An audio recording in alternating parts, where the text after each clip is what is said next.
General Beton Calcestruzzi, a fianco di chi costruisce e lavora in qualità. General Beton è presente in tutto il Veneto, Friuli, Venezia Giulia e all'estero.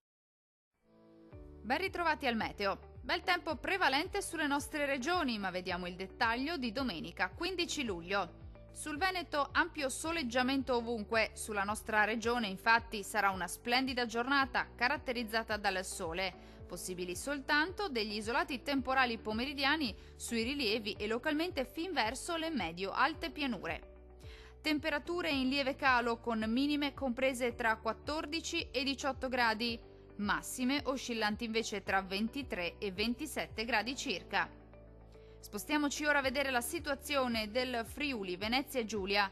Poche novità, anche sulla nostra regione il tempo sarà in prevalenza asciutto e stabile, con ampio soleggiamento un po' su tutti i settori, salvo per occasionali rovesci al pomeriggio sui rilievi. Temperature in lieve calo con minime tra 15 e 18 gradi, massime comprese invece tra 24 e 26 gradi circa. Infine la situazione meteorologica del Trentino Alto Adige. Anche qui sarà il sole a farla da padrone con cielo sereno o al massimo poco nuvoloso su tutti i settori, specie al mattino. Col passare delle ore si accenderà l'instabilità con temporali diffusi un po' ovunque. Temperature in calo con minime comprese tra 11 e 14 gradi, massime comprese invece tra 26 e 28 gradi. Dal meteo di Antenna 3 è tutto. Arrivederci!